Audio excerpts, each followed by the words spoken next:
This will change how you think about pressure in golf. Good golfers don't choke because they can't handle it.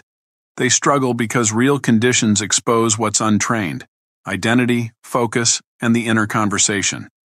If you've ever striped it on the range, then stepped onto the first tee and suddenly felt tight, rushed, and overthinking, listen, you're not broken. You're human. And this is a predictable mental and spiritual battle that shows up when outcomes start to matter. Hello, friends. I'm Dr. Paul Calloway, and welcome back to another episode of The Champion's Code. Today I'll be answering, why do good golfers struggle to access their best game on the course? And I'll give you a faith-anchored framework from my book, Faith on the Fairway. On the range you feel safe. No scorecard, no consequences. But on the course your mind starts asking, what if I mess up? What will they think? What if I waste this round? That's when your nervous system shifts into protection mode. Your body tightens, tempo changes, and your mind tries to control what it was designed to trust. In all areas of golf performance, when your identity is based on your score, every shot feels like a verdict. But when your identity is clearly known and unconditionally secure, not in your performance results, but in your belief in the one who created you, you can feel and play free, no matter what conditions or the relative degree of challenge. Colossians 3 verse 23 says, work as working for the Lord. And Galatians 1 verse 10 instructs us to stop living to please people. Under pressure, your focus can become split. Mechanics, hazards, score, other players, past mistakes, or future holes. The solution? Always simplify to one target and one intention. My mentor in life, Bob Proctor, would frequently say, the main thing is to keep the main thing, the main thing. James 1 verse 8 says, double-minded equals unstable, and Matthew 6 verse 34 instructs, don't live in tomorrow. Often, the fear of embarrassment will trigger tension and steering. When you become aware that you're feeling fear, redirect your thoughts immediately and choose courage through a simple mental reset. 1. Breathe. 2. Name the fear. And 3. Choose the next faithful action. 2 Timothy 1 verse 7 says, God has not given us a spirit of fear, but of power and love and of a sound mind. And Joshua 1 verse 9 says, be strong and courageous. Don't be afraid because the Lord is always with you, wherever you go and whatever you do. When you have thoughts like, don't go right or don't chunk this, remember, your mind follows the pictures you feed it.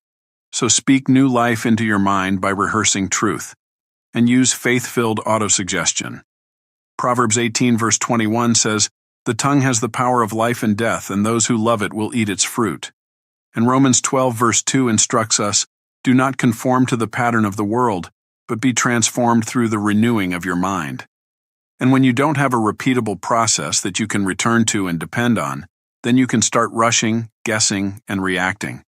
So be sure to build a simple pre-shot and post-shot routine that anchors you, no matter what. 1 Corinthians 14 verse 40 says, all things should be done decently and in order. And 1 Corinthians 9 verses 24 and 25 reminds us, do you not know that all the runners run, but only one gets the prize? Run in such a way as to get the prize. Everyone who competes in the games goes into strict training. They do it to get a crown that will not last, but we do it to get a crown that will last forever.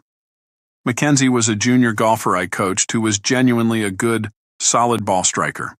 She would often have great range sessions and she could shoot low casually, but in tournaments she'd tighten up. One mistake would spiral into steering, second-guessing, and playing not to lose. My coaching with her didn't start with mechanics. It started with identity and focus. We made 3 shifts: identity, separating worth from score, her faith-based anchoring in God. Attention, one target, one commitment, then trust the body. And I taught her a simple reset that included a post-shot routine that stopped the emotional bleed. Within weeks, she said, my range swing is finally showing up on the course. Not because she tried harder, because she stopped carrying pressure she was never meant to carry. And she enjoyed golf again. Good golfers struggle because identity gets tied to outcomes. Focus gets divided. Fear hijacks the body. Self-talk fuels tension. And there's no anchoring routine. If you want help applying this to your exact game, first tee nerves, tournament pressure, the yips, book a complimentary 30-minute strategy session. I'll leave the link in the description below. This is Dr. Paul Calloway.